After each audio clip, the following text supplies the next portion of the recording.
Hello there, you join me in a very cold barn where I'm working on my UAZ 452. If you've not seen my stuff before, I encourage you to go back and watch all the videos, but I'll fill you in quickly. I'm fitting a Saab 2.3 turbo, which is from a Saab 9000, into my UAZ 452, which is a Russian four-wheel drive van.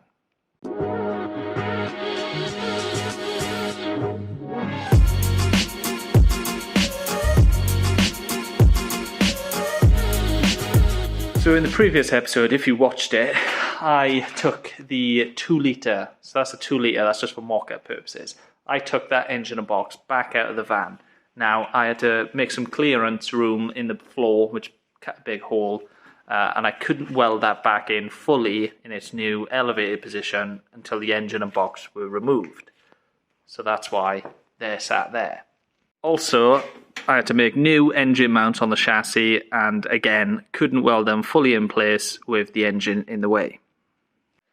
Now this is the marvellous thing about YouTube. What has been a pretty horrible week for me welding this thing, burning holes in all my claws, filling pretty much all my orifices with molten metal, has been condensed into a few-minute video that you can watch at home and go, bloody hell, this guy doesn't know what he's doing. So the UAZ is back in the ramp. I fired the welder up.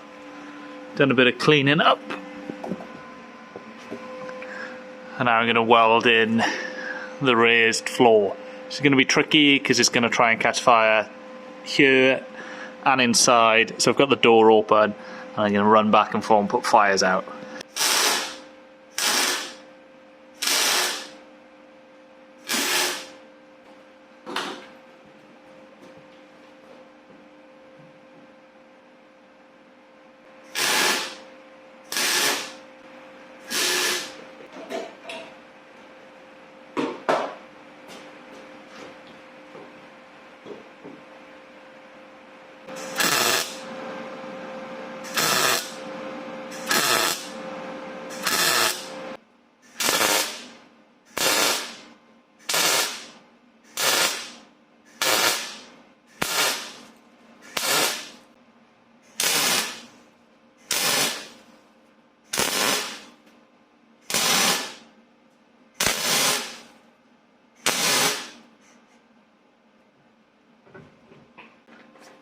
Guys, if you see a fire, say something.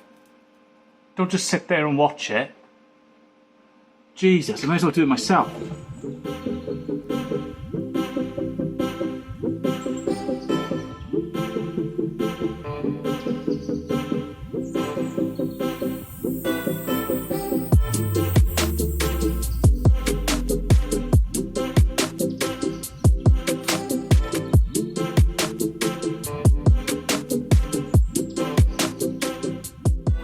Okay, so this is the finished floor from underneath. Happy with how it came out. You can see the original area I cut out to fit the box, and then this is the part that's raised up to allow for the extra height of the gearbox. Predominantly the selector mechanism all at the back. It's come out alright. I'm happy with it. Some of you might be wondering, why didn't I take off all the undersail? You know, I would have had far less fire issues if I took that off. It was absolutely destroying my flap disc and grinder wheels. It was just clogging them up, and they were useless after about 2 minutes. So I thought, balls to it. What's a fire gonna do?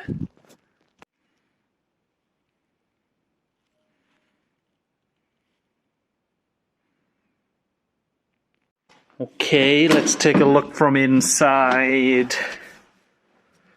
Pretty happy with how it came out. Not going to bother flattening it back. It's only going to get covered over. So the highest point is 45mm higher than the standard floor, and most of it is 25mm higher. Like all this area back there. I think that's a fair compromise for an extra 200 horsepower. Now I can hear you saying, Adam, don't try and offer us any tips. You don't really know what you're doing. I don't, right? But my top tips: don't bother with fire extinguisher. Have a little mist-in bottle with water, because you don't want to set a fire extinguisher off in the back for every little fire. And another thing is have a reflective piece of metal under the van And then what I was doing was sticking my head out and having a glance under there and seeing if the underside was on fire. It often was.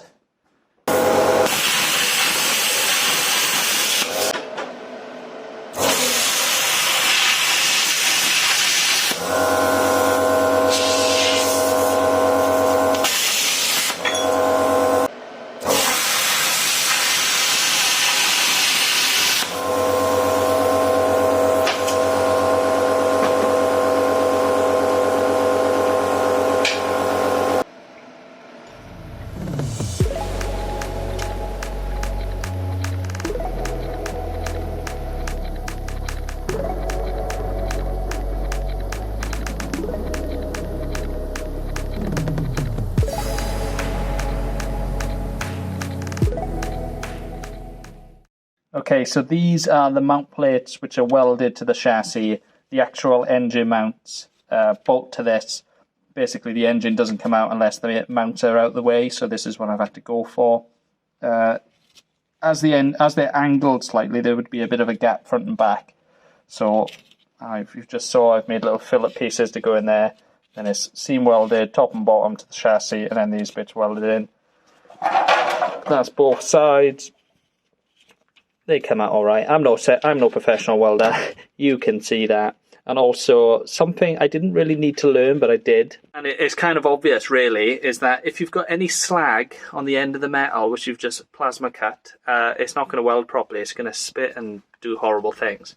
That's obvious, isn't it? You know, slag is not going to weld. Slag. In case you weren't familiar with what slag is, when steel, maybe other metals do it, I don't bloody know.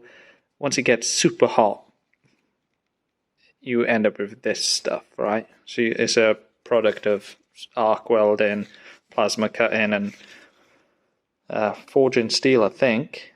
Basically, that does not weld. It's very brittle, like you can chisel it off quite easily, but it's very hard to grind, and also it welds like crap, because look at it. Of course it welds like crap.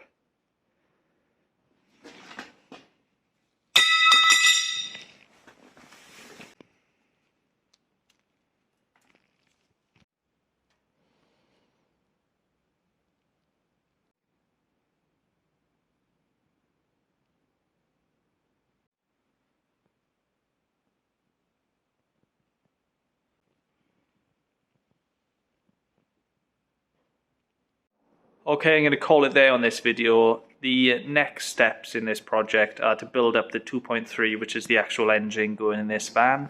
For that, I've got a freshly reground crank, new bearings, and a balance shaft delete kit. The prop shaft is currently away, getting made to the correct specification that I need for this van, which is basically Vauxhall box and standard UAZ rear axle. And the loom, I've actually given the loom to somebody else to do in its entirety.